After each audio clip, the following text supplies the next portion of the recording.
What she has done is inspire a generation. I think that she's amazing. She was saying how we should reach out to our generation. She's like, swept me out my feet. I was like, whoa. To ask questions. What happened? How did you make it through the jungles? I want to know why they did that, And to remember. You must remember how they lived, not just how they died.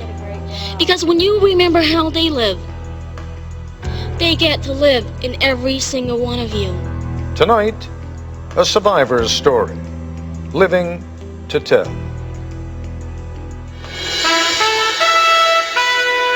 From ABC News, this is Nightline. Reporting from Washington, Ted Koppel. Sometimes the horror that a person experiences is so great that it becomes almost impossible for him ever to broach the subject again later in life.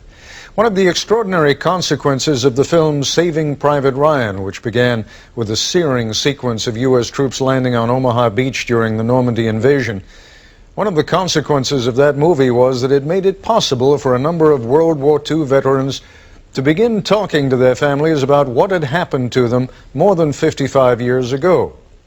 A great many Vietnam veterans have also found it difficult to share with their families the experiences they suspect only other veterans of that war can understand. There are, in this country today, tens of thousands of young Cambodian Americans with little or no idea of what their parents and grandparents, aunts and uncles endured during the early and mid-70s after the Khmer Rouge, the Cambodian communists, took control of that country. They don't know because their elders find it almost impossible to speak of the unspeakable. It has fallen to one of the younger survivors, a young woman by the name of Luang Ung, to act as a bridge between generations and cultures, but most of all between then, there, and now, here. Cambodia was a prison. We didn't have walls, but it was a prison. We were so compelled, we felt inspired to do something. 1.52 million Cambodians were killed, of a population of 7 million Cambodians. She really provided us with that confidence that we probably wouldn't have had in ourselves. It's never been a forgotten war for me. It's never been a sideshow war. She ignited a fire in us, and then she started a chain reaction. I think we're going to pass out the candles to the audience. Cambodian American students at the University of Washington are preparing a candlelight vigil. We're going to put it all the way down there. To make sure the world doesn't forget that 25 years ago the Khmer Rouge took over Cambodia and slaughtered up to 2 million people.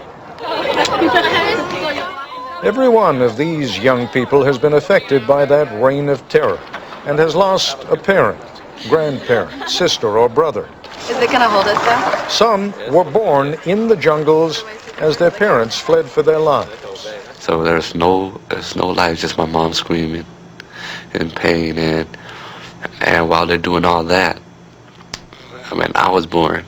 Others were born in squalid refugee camps. My mom was pregnant with me all the way on her escape to the Thai border. Most people from our generation do not know much about what happened during Pol Pot's years, and plus our parents aren't open to talk about it. It's so painful to them that they don't even think about it. And I always want to know about it.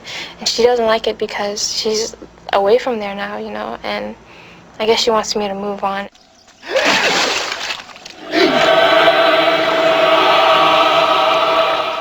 The Hollywood movie, The Killing Fields, is how many Americans learned about Cambodia's terror. It was the same for a lot of the students organizing the vigil. It's in the movie, but it's so surreal that, I don't know, I don't want to watch it again. And it was just brutal, and then when I talked to my aunt again, she was like, it was even worse than that. What they have never heard are details from someone who actually lived it. It is my honor to introduce to you Ms. Luang Ung. It was this 30-year-old woman's story that moved a generation. On this exact day, 25 years ago, I was 5 years old. I was 5 years old, and you can remember when you're 5. I grew up in a big family with both my parents, 3 sisters and 3 brothers. My father was a politician, though small in stature, he was a man with a big heart. My mother was 5'7", and so she was considered a bit of an Amazon for the Cambodian culture, and very beautiful. My brothers were all very stylish. They wore bell-bottom pants, and they tried to grow Elvis sideburns, but it was pitiful because they could only grow thin ones. We listened to Santanas all the time. We listened to the Beatles. Our lifestyle was privileged. We lived in a house that was equipped with modern amenities. In our house, we had flushing toilets. We had helpers, maid servants, whatever you want to call it, to come in and do the chores for us. And yet my life, as I knew it, ended on this exact day, April 17th, 1975. I was on the sidewalk with my sister and a friend playing hopscotch. And all of a sudden, I heard this roar coming in from just the back of us. And it got louder and louder, and it was just rumbling. I didn't know what it was, and before I even saw the Khmer Rouge trucks, there were people that all came out of their shops and their houses, and they came and stood in the streets. At first, people thought the Khmer Rouge were their saviors and that the war was over. But on all the trucks were these soldiers, and they stood body to body, very close. And they all had black shirt on and black pants on, and on their backs there were guns that sort of slung, and on their belts there were grenades that hung like ornaments. Next thing I know, when I went back to my apartment again, everybody was packing. My mother was throwing all the canned food we had into bags. My brothers and sister were trying to take what little clothes they had and putting into bags. My brothers were going out and getting our trucks and putting everything into the trucks. When we got onto the streets, I can see that the soldiers were out there with their bullhorns screaming that we had to get out, that we had to leave, and to leave as little things and to pack as little things as we can to sustain us for 3 days. And they said that the Americans were going to bomb. The Americans were going to bomb. If we leave for 3 days, after that, it took them 3 days to clean the city, then we can come back. Phnom Penh, a city of more than 2 million people, was evacuated within days. And from the top of my truck, I could see all the black heads, and I just thought that would look like ants. We didn't know where we went. We just went along and moved with the mass, inch by inch. The journey ended in the countryside along with everyone else from the cities. So began a new agrarian society, erasing everything from the past, even the calendar. This was year 0. They believed that they had to ban religion. They had to abolish money, ban schools. Music was abolished. You couldn't have any kind of music. Any kind of things that would give a human being, or would provoke and would inspire a human being to have individual thoughts, to be an individual, were banned.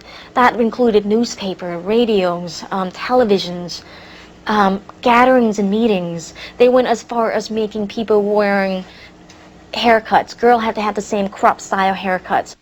Although in this agrarian society most of the population was involved in back-breaking work in the fields all day, the food never found its way to the ordinary people, and very soon hunger was the norm. And then as we got hungry, your body would at first disappear. It became malnourished. The flesh would disappear from your limbs, and so that it be more skin and bones. And then when it go through that stage, after it disappeared, your stomach would grow. And I would look at myself and think, if I pop my stomach, it'll burst like a balloon. I was 6 years old. We would work, and when my father come back at home, it would be so late, and he would be so tired, and his body was so emaciated that even when I could get close to his body, it wasn't my father's body anymore. I couldn't sit on his lap because it would hurt him, because my bones and his bones would grind on each other.